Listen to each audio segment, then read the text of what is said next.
Hello and welcome to the CGTN live broadcast. I'm Yang Chengxi and I'm now in the Shanghai Free Trade Zone. Now today marks the 5th anniversary of the launch of the Shanghai Free Trade Zone. Now you might think that it is a scheme that mostly benefits businesses, but it also benefits average consumers as well. And today we're at a place where there are examples of that. Now, as you can see behind me, we're at the pavilion of 16 countries. Now, what does that mean? This is a showroom where exotic products from wine and alcohol, beer and chalices are shown, are showcased, and can be sold in this pavilion.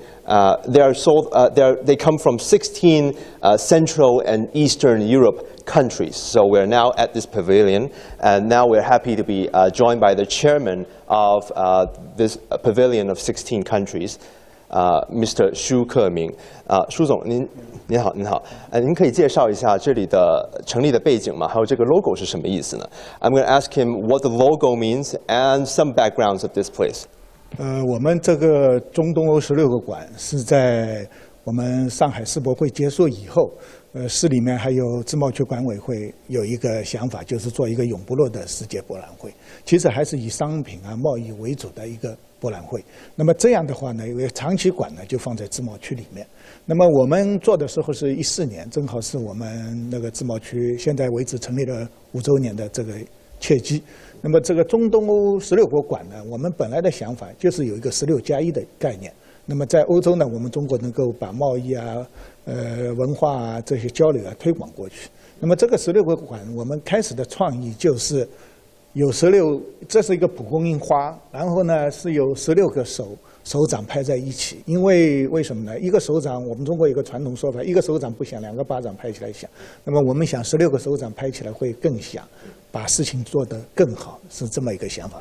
好，谢谢，谢谢。So the logo actually are 16 hands high-fiving each other. It means the 16 Central and Eastern Europe countries high-fiving together, cooperating together. So this actually is a very long-term scheme between China and the 16 countries. We call it 16+1 mechanism, where regular forums are held and trade events are held, and this showroom is part of that cooperation.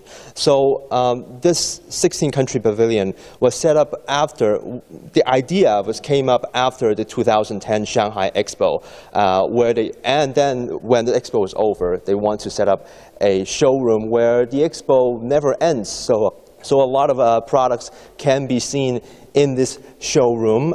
So let's take a look. If you guys have anything that you find interested in, you can ask me to maybe open it, maybe taste it. So let us see whether these products are good. So we're at the Macedonia Pavilion. So it's a Eastern European country. So we can see there are a lot of agricultural products here. For example, red wine, for example, biscuits. So this wine is actually very interesting. 舒总，您可以介绍一下这个红酒的这个背景吗？马其顿这个国家呢，在巴尔干半岛，它呢是一个比较小的国家，当然也就是因为以前南斯拉夫那个分出来的小的国家，但是它是一个很自然的一个国家，它号称就是1年有270天是有阳光的，所以它这个国家的国旗你看是一个太阳，是一个太阳，所以这样的话呢，就是它所有的食物种植的农作物都是比较绿色环保的。这款酒呢也是这样，就是马其顿的酒，马其顿的红酒呢，它有一定的历史，但是它由于空气阳光比较好呢，它的产量也和品种也被欧洲的一些国家都接受。那么我们这边中国呢，也有几家公司是引进的。那么在我们这个场馆呢，也做了一些展示和介绍。等一会我可以说得更详细一点。今天呢，我们先可以品尝一下，然后再说一说，好不好？我先翻译一下哈。So Macedonia, according to Mr. Xu, is a very sunny country. About 270 days per year, it's very sunny. So you know what that's good for? winery, because when you're making wine, when you're having a vineyard, a lot of sunlight actually benefits. So a lot of Eastern European countries like Turkey, like Macedonia, are very big on wine production. So as you can see, also the national flag of Macedonia is actually a sun and its beams radiating out, so you can see just how sunny that country is. So I'm not sure if it makes the wine, if it makes the country's wine actually tasty. So let's try it out, huh? Shall we? 我们试试吧。我们这应该倒在哪里？我们这个中东欧馆有个特色，就是像红酒啊，还有一些器皿，器皿是捷克的水晶玻璃，然后红酒是马其顿的，所以大家可以品尝。如果有机会的话，还可以过来一起探讨。Cheers, cheers.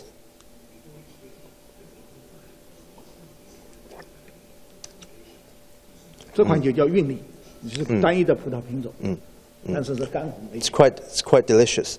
And also, fun fact, the glass is actually imported from Czech Republic. So very Eastern Europe feeling. Wow, it's quite strong. Cheers, cheers. So this is actually very delicious. 舒总，我们再往那边走一走。So there are also some other interesting backgrounds to the wine that we just tasted. It is called Stoby. So this is actually a picture of this ancient ruin called Stoby. It's in Macedonia. So the logo of the wine is actually this bird. So the bird is featured in the ruin of Stoby. So they just took it and used it as the logo of the wine. So this bird is actually very, very famous across the country. 舒总，您可以给我们介绍一下这个。它这款酒斯多啤酒呢，它有一个文化遗产，因为国家比较小，但是也有个文化遗产。出土以后呢，发觉上面有一个小鸟的概念。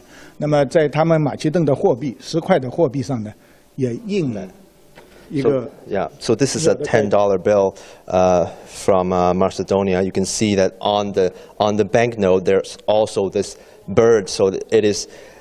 You can say it's a national bird called, I don't know if it is called Stoby, but it's actually very famous across the country.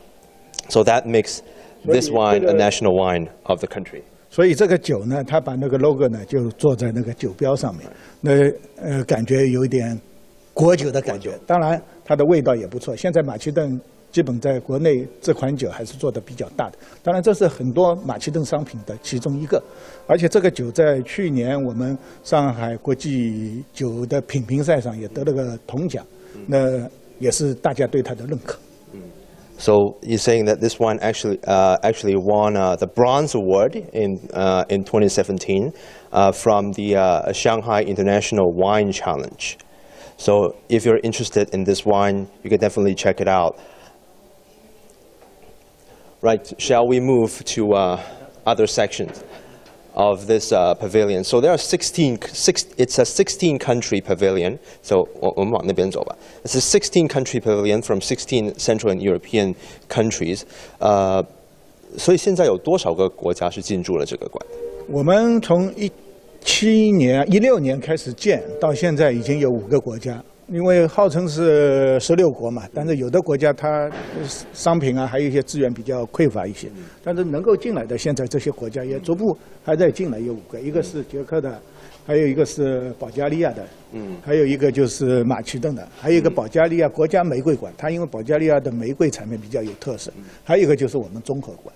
综合馆的概念也就是有商品还没有意向建一个国家商品馆的概念，但是接下来我们可能下个月就还有。塞尔维亚，还有那个立陶宛，还有波兰的一些商品和馆都要建造。Okay, so in this pavilion right now, there are 5 countries who are selling their products.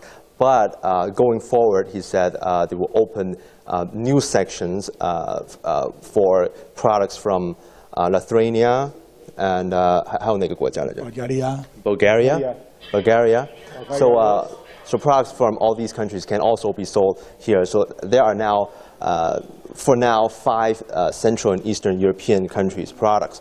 So these are actually beers? 捷克的比尔，这个量是全世界他们消费量是最大的，因为我们大家都知道德国还有比利时的啤酒做得很好，但是最大的消费量还是在捷克，所以捷克本身的啤酒的产量它也是很高的。Oh, so this is actually one of the best-selling beers in the whole world. So if you think of beer, you might think of German beer or Belgian beer. They're pretty good.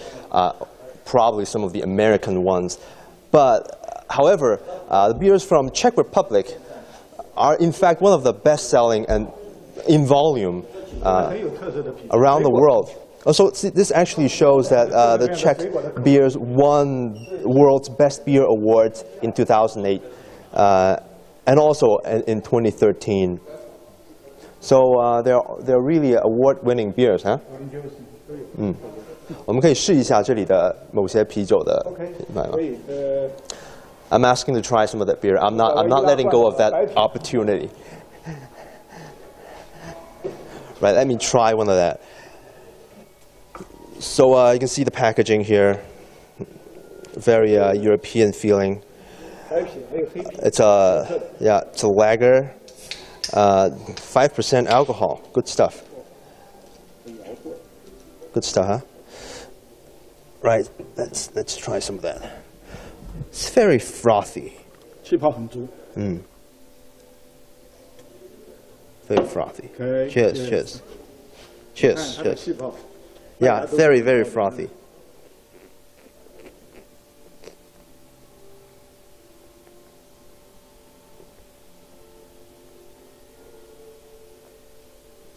Wow. 而且很容易入口。对。Yeah, very easy to drink. 大概8度左右。I need to stop. I don't want to be hammered after this live broadcast. Also, and also apart from alcohol, apart from wine, you need something to heighten the atmosphere. So one of the most important export products from Czech Republic are actually their glass products. These glasses are actually very popular around the world. They are a specialty item from the Czech Republic. 您可以介绍一下这个捷克呢，还有一大比较著名的，在全世界都知道的一个商品或者叫艺术品，就是捷克的水晶。它以水晶的手工制作为主，像这几款都是手工。So these are all handmade products. They're not mass produced. These are all handmade. 这些也是画上去的是吗？手工画上去。 They're hand painted by local Czech artists, so you can see it's very exquisite looking, and it also gives off a little bit of Middle Eastern vibe. You can see. 捷克的水晶还有一个特色是手工制作和雕刻，手工制作和雕刻，就像这一款它是 Wow, this is 水晶的 big. 果盘。 但是这一款呢，以后我说了以后大家可以再记住一下，这个以模具为主，所以这么大一个，在人民币也就3000多块这样。但是这个有一部分是手工的，但是你可以摸一下，我们主持人摸一下看，很光滑。Wow. 倒模 Very intricate. 倒模的这么大一个，但是这不是真正的手工的水晶。手工水晶，捷克的就是波西米亚水晶。那接下来我们来看一下。 So this costs 3,000 yuan, which is about $400 US, if I'm right, if I've calculated right. So it's actually not as expensive as I thought. Also, if we see over here,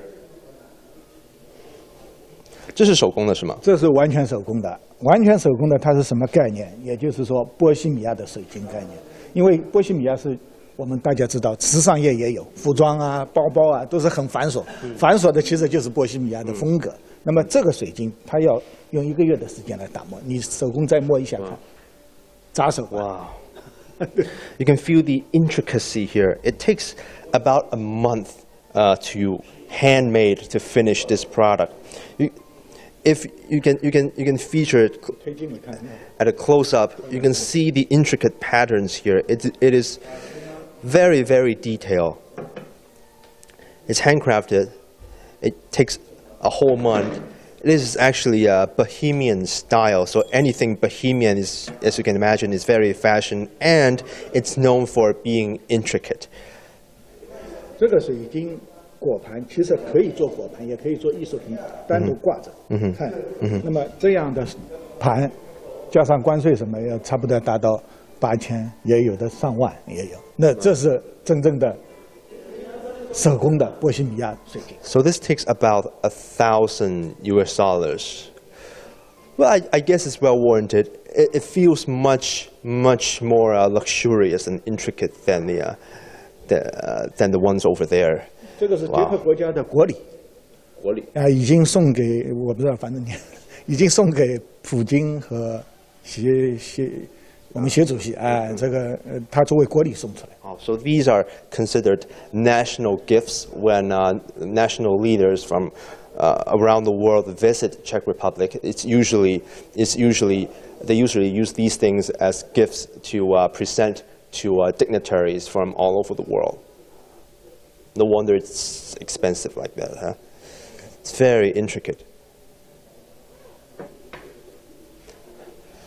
And also, if we walk over there, this is what's called a comprehensive exhibition hall. No. Okay. So the cameraman is still taking some shots of the intricate plates. So if we walk over here, so we're presented with all these roses. So this is a section from Bulgaria. So that country is very well known for rose production, isn't it? 这里是保加利亚的玫瑰馆。那个玫瑰呢，产品在保加利亚是全世界都著名。它特别有一个品种叫大马士革。那么我们现在世界上顶尖的化妆品，像迪奥啊什么，都用的原料是大马士革玫瑰。所以这边呢已经有300多款大马士革玫瑰的那些产品，有面膜啊、香皂啊、手油啊、精油啊，还有罗斯的咖啡、罗斯的红酒，OK 都有。那这是比较有特色。这些就是大马士革那个玫瑰，这是装饰，但是是那个样子的。对。哦。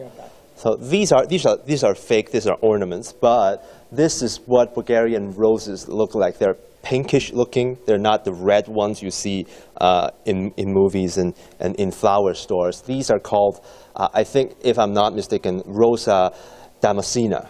So it is a local rose flower that's local to probably Syria, Damascus. 这个是罗斯的矿泉水已经进口到中国了。这是会有玫瑰的味道在里头。对，玫瑰的饮用水。So rose flavored drinking water, rose flavored essential oil. I can smell the strong fragrance of roses here already. So these are all decorations. So you can actually feel how Eastern Europe has cultures that are mixtures of different aesthetic styles. It's not just European, it's not just Islamic, it's not just Asian. It's an amalgamation of all of these styles and makes them very, very unique. Also, we've got rose. These are beauty products. 很大一部分已经进入中国市场，这些化妆品啊、香皂之类的。So a lot of these products have entered China through the Shanghai Free Trade Zone. 所以就是这个上海自贸区跟这个保税区，为了给这些产品进入中国提供了一些什么样的一个便利和帮助？我们现在是这样，就是展示这一块呢，有很多商品是进来以后，样品特别是保税状态的。那么正式跟客户或者渠道谈好以后呢，大部分商品呢就是要完税，不是大部分，全部商品要完税。那这样的销售，那去年到今年我们也做了。差不多近2000万这样。那有一些批发商还有代理商呢，他会自动到自贸区来找。就像今年11月份有一个进口商品博览会，我们也进行参与。也帮助中东欧国家做一些商品啊文化的推广工作。So many of these products have entered China, but some of them are still being exhibited here. So this is a part of the Shanghai Free Trade Zone called the bonded area. So for those of you who don't know what bonded area is, now here's what it means. So this is a part of land that's designated by the government that is deemed technically foreign land only in terms of trade. So when your products from other parts of the world, they're shipped here, they're not considered to have entered China in a technical sense. So that means they don't have to pay tariff. But they're not allowed to leave the bonded area. So why would businesses want this? First, probably they want to use this place as a transit area to move their products to other countries. So if you move them to a bonded area, you don't have to go through customs, you don't have to pay tariff twice in 2 different countries. But there are also a very important reason for companies to ship their products to the bonded area and should be showcased here. That's because many of these products are novelty products, exotic products that they are not sure whether Chinese people like or will they be massively welcomed. So they ship some of these products to this bonded area so a lot of Chinese people can come and visit and experience what these products are like.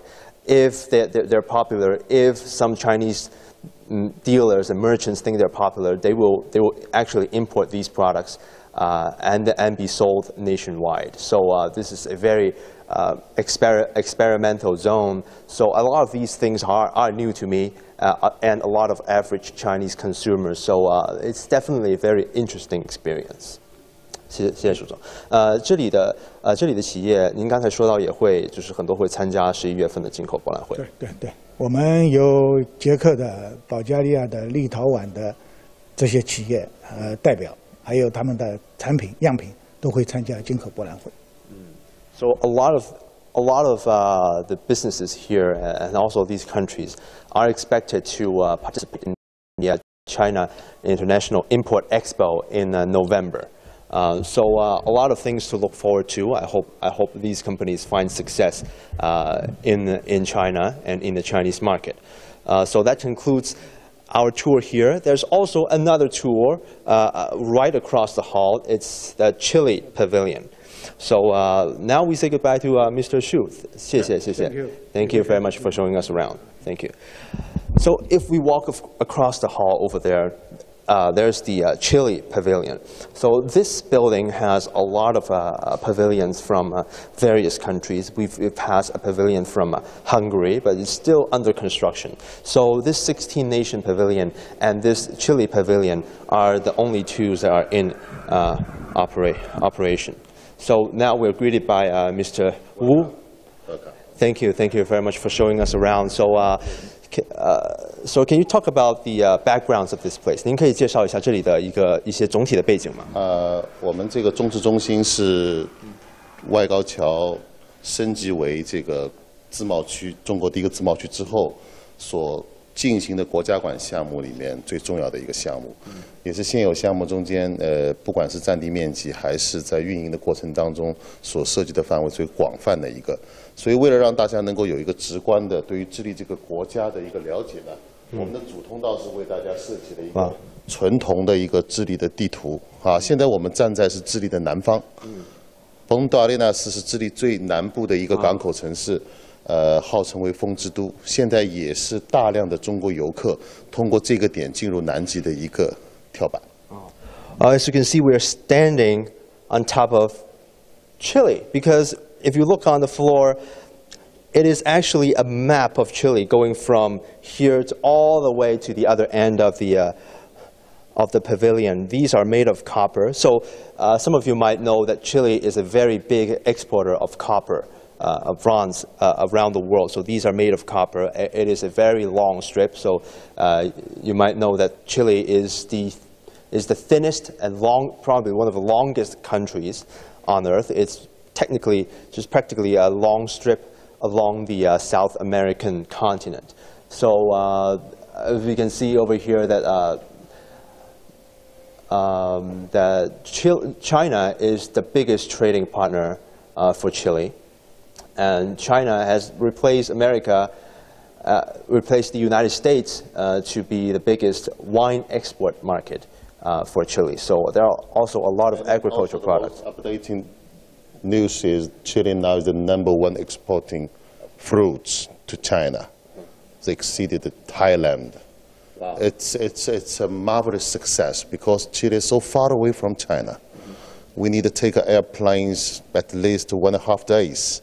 And then the fresh fruits from Chile could be the #1 value and high quantities in China. Mm-hmm. It's a big success. Wow. Wow. So shall we use English for the remainder of the tour? Maybe. Can we? Maybe. Yeah. Okay, that makes it more convenient. So, oh, we can see a lot of the walnuts and maybe this is alcohol.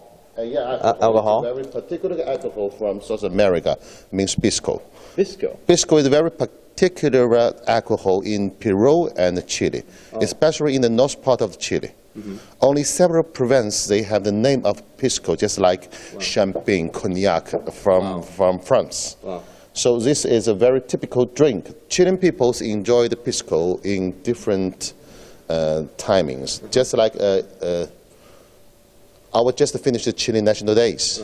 The people would drink a lot of Pisco with cola, called Piscola, or they have their own unique cocktail, means Pisco Sour. Pisco Sour should be a unique taste. You should be tasting in the South America. Wow. So this is 40% alcohol. It's very similar to whiskey and vodka. They're all 40% alcohol. All 40%. Pretty strong spirit. More reserve will be more dark, more deep color. A lot of flavor. Wow. So also there are yes, typical juice. So, well, the red, white, and blue gives off a Captain America vibe, but this is actually the national flag of Chile. Yes, national flag of Chile. It's also red, white, and blue. Yes. Yes. The red part means the brother of all the sacrifice. The snow means the snow of the Andes Mountain. It's the ocean. And the star. The blue is the ocean. The blue is the ocean. So this is actually papaya juice. Papaya juice. Papaya juice. I know the papaya juice in here is so different. It's a small papaya. Small papaya. Small papaya. Yes. Maybe you can try there. Yeah. Here all for samples. Maybe not so good for tasting. We prepare something here. Okay. And we have. They're here, ready here. Soft drink juice here. One is papaya. One is the alendro, the blueberry. Oh, blueberries. Blueberry. This is blueberry juice. Yes, blueberry. Okay. I prefer you can try blueberry and papaya together. Yes. So let me try some of that. Yes. Some of that sweet taste. This is very refreshing. It's not as super sweet as I thought it would be. It's actually very refreshing. We produce the light flavor, especially for the Chinese market.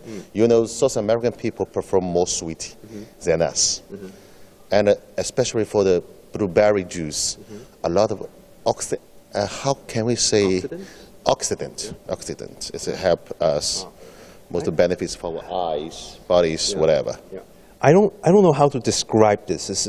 Because I have an idea of what papaya would taste like, but this is not what papaya tastes like to me. Let me show you some fruits of the papaya. It's hard to describe. It's almost like a combination of papaya and sugar cane. It's not the same papaya we have in China. China papaya is so big, green ones. It's small ones, mediums, and a lot of, how can I say, papayina. The name is papayina. Papayina is a very good diet food. If you eat a lot of papayina, maybe you don't look so strong like me, mostly. So they're very healthy products. So we can see also the bronze products displayed over here. According to this main entrance of the map, we according to the different provinces from the Chiles. So it's actually corresponding. You will see the different with the area from different parts. That part is belong to the north, is more close to the Antarctic, so we have the most big fish farm there. All the salmons, santoya, all the seafood is from that part. In this part is the forest part. They will produce a lot of wood. And then we go to the Central Valley. Santiago. is the Santiago, the capital. Go to the Central Valley. Central Valley is the most important agriculture part of these countries. Now we have the fruits, we have the wines, we have a lot of vegetable. So everybody know Chile more famous in the wines. Chilean wines now is become, in the quantities, nearly number 2.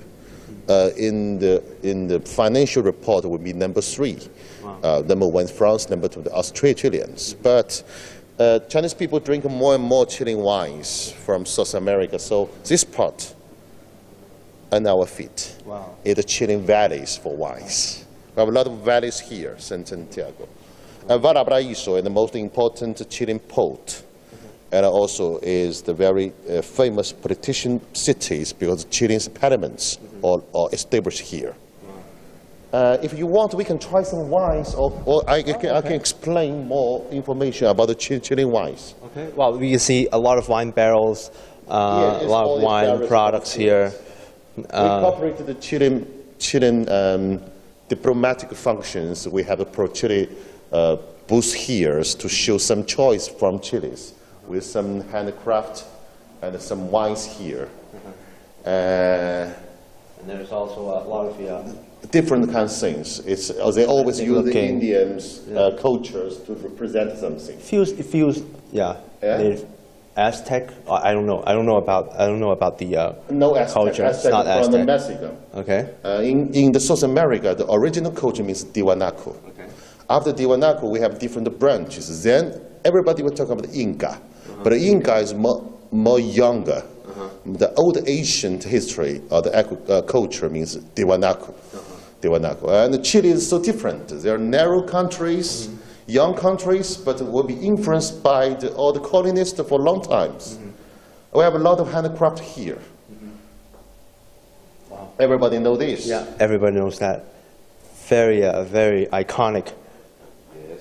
So how many businesses are there are exporting their product here? You mean members? Yeah, members. Yeah. Yes, members. We have nearly 50 members here. We established this project focused on to help the small and medium companies, which in Spanish PYME companies, and because they are so willing to enter the Chinese market. But for them to have a platform like this will be benefits them a lot, saving costs, make everything faster. So what are their expectations on the Chinese market? Oh, a lot. Sometimes it's a lot of good expectation for Chinese market. Depends on the big population, depends on the fast and developing speed of these great countries. But for us, we help them. You just reach some particular point. Your all production only can fulfill some small towns in China. When we're talking a million small cities, will be a lot of several million peoples at least. Some of the decorations. Yes, some decorations. Some decorations. Now and we jewelry? go to no, it's copper. Handcraft. It's called copper. Copper. It's yes. Yeah.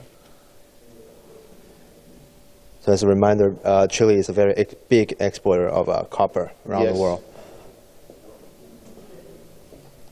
Let me show you some wines, or I can explain to our Chinese customer about the Chilean wines. I think there's a bottle of wine prepared for us over there, I think. Okay. Yeah, over there. Let me go to there. Yeah, it's over there. Yeah. The wine open?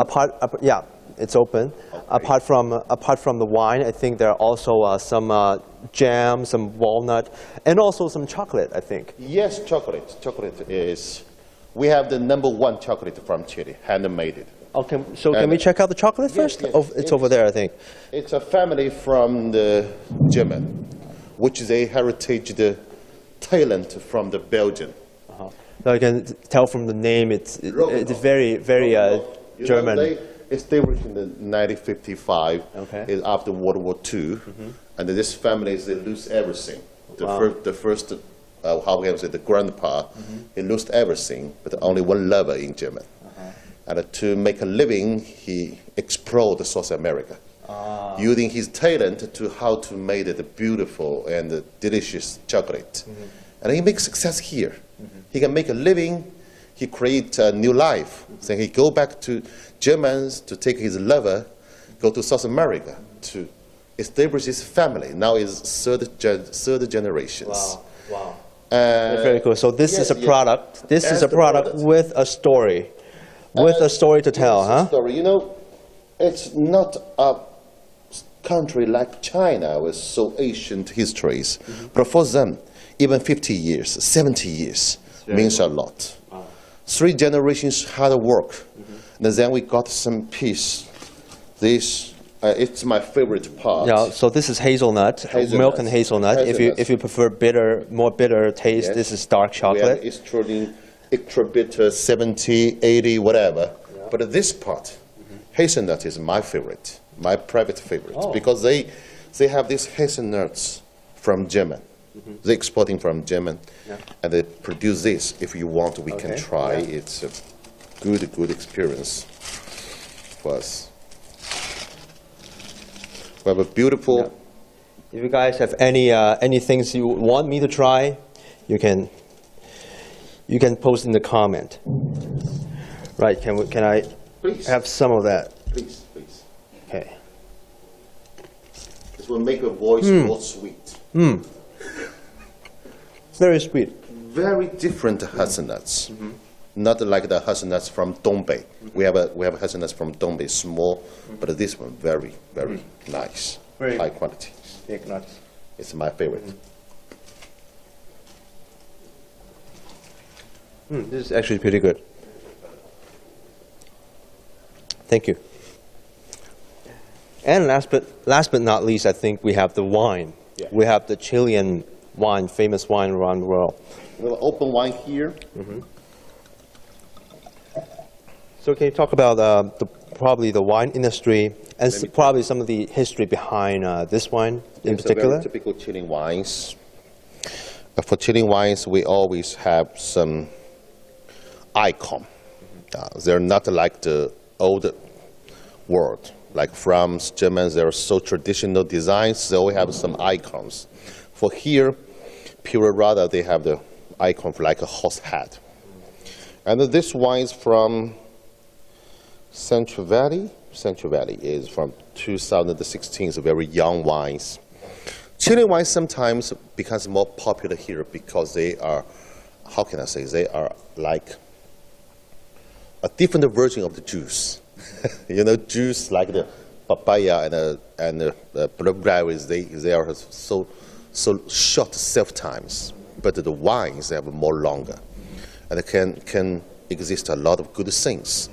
And so a lot of Chinese, let me try, because after the chocolate, maybe our mouth is so sweet, we need some time to recover. Cheers. Cheers.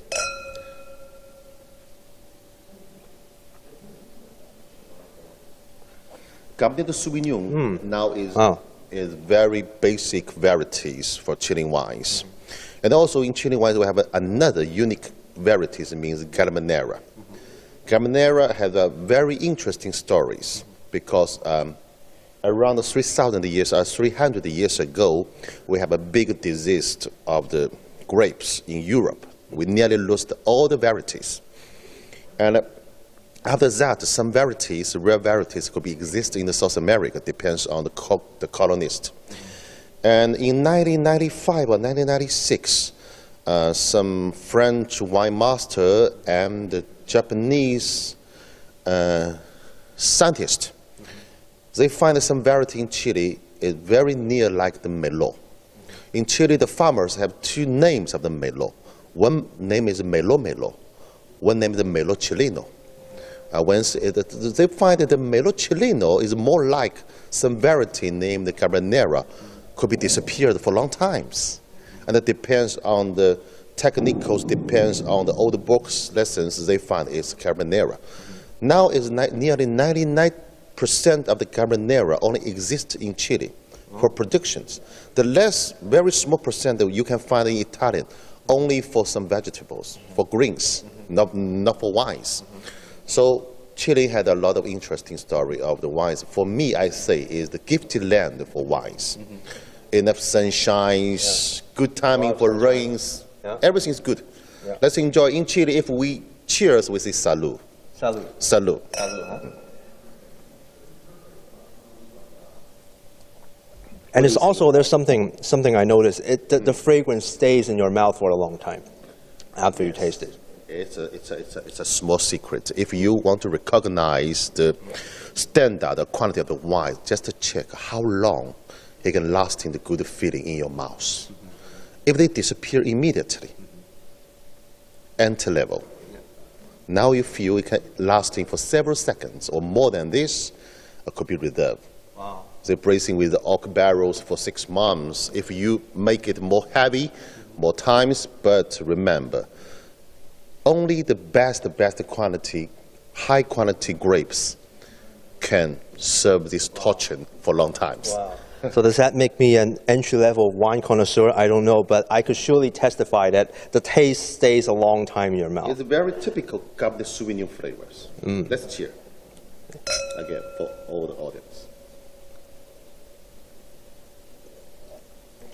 So we've got a very quite a comprehensive view of this exhibition room. So a lot of these companies, are they also preparing for the Import Expo in November? Yes, depends on the flexible and the developing the policy of the Shanghai Free Trade Zone. So we find a more and more good method to helping the people enter Chinese market. We can do it in the traditional importing business. We can do it in the e-coms. We can do it. It depends on the good exhibitions. Like this year, so we were cooperating with the CIIE, which is the most important things. I think the CIIE will give a big chance to all the Chilean small companies, whatever the big organizations. Let me see you something more interesting. Yeah. And Chile has 3 kind of products will be very popular in China. First is, not first, there's only 3. One is wine, then fruits, then seafood. If we're talking about fruits, the Chilean cherries absolutely is the king. I just told you they are now is the #1 exporting fruits country for China. Depends on 50% is from cherries. Wow. They're only sold at, I think, springtime, maybe, in China? In China is in before the Chinese New Year, because they are from the source part of the earth. For us, anti-season, different seasons. I see the QR code here. The QR code, yes. China Chile Central working with the China Standard Institutions and the CIIC, we have these levels, this QR code. This QR code will help all the consumers here to scan it and find all the quick information of this. And also, this standard is a first and only one standard to checking the arrival quantities, quantities, because the Chile cherries need at least 28 days from the Valparaiso, San Antonio to China. And after that, we need to check the quantity again. And this quantities or standard will help all the Chinese importers or dealers to make it very clear. Who take the responsibilities for the damages? Who is the best one? So a lot of these products are shipped for quite a long time because it's very long distance. Yes. So do they benefit from the extra efficiency from the Shanghai Free Trade Zone when it comes to import and export of these products? Yes, some parts, some kind. Before for the fresh food, fresh fruits, everybody asking for faster, fresh. So, for example, if we tasting the first round of cherries, they're always from the airplanes. And we do a calculation data like this. We harvest the cherry in the trees and orchard in Chile, and when our customer here to tasting the first bite of this, 3 days. Wow. 72 hours. It's a good numbers. Wow. That's why Chile can make such big success in the fruits. And also, let me introduce, Chile is the most good site for the new energy. New energy. New energy. Solar. Oh, these solar panels. Solar, wind parent. It's good. We just helping the SPIC do our investigation, and our delegations visit Chile in these years. And Chile is the most good country or site to invest in new energy. And also this country, they need the developing of the new energy a lot. And our Chinese STIC or other new energy groups, they have the most developed technical, and the team can work on this. So we are trying to make them cooperate together. And there will be a very professional seminar this year in the CIIE. We'll be helping these two parties go together, finding a solution for the futures. And Chile making a project like 2018 from this year, 2022, these 4 to 5 years, they were stimulated the new energies, developing a lot. We will be part of this. More than the European companies, more than the old authorities. We are here. So China is also stepping up its commitment and volume, not only in trade, but also in investment cooperations between China and Chile, and you are part of that. And when the focus on this is not only for invest, it's for share. It's very important. For invest, something always thinking we'll occupy something from Chile. No, we're not buying the lands from Chile. We're not buying their basic materials. It's co-development. Yes, it's the future. Thank you. Thank you very much for showing us around. We've tasted the wine, the chocolate, the juice. If you're interested, if you're ever in Shanghai, you can check out this place. There are also a lot of novelty agricultural products here, and also very, very interesting. It's along the map of Chile, and you can see how the products differ from region to region in this pavilion. Also, thank you very much again for showing us around. Thanks for your interviews. I hope depends on your voice can help more people know about Chile, know about South America. If they want to have a quick reviews, come on, here at the first stops. Thank you. Thank you. Thank you very much. So now this year marks the fifth. Actually, today marks the 5th anniversary of the launch of the Shanghai Free Trade Zone. So the mechanism actually benefits a lot of these companies and a lot of these pavilions to better market their products in China, better ship their products to China, makes the process more convenient, more efficient, and makes a lot of things that were deemed difficult to do now possible. And these things I've shown you are examples of that. And as you heard from the chairmen of both pavilions, a lot of these companies are also preparing for the November China International Import Expo.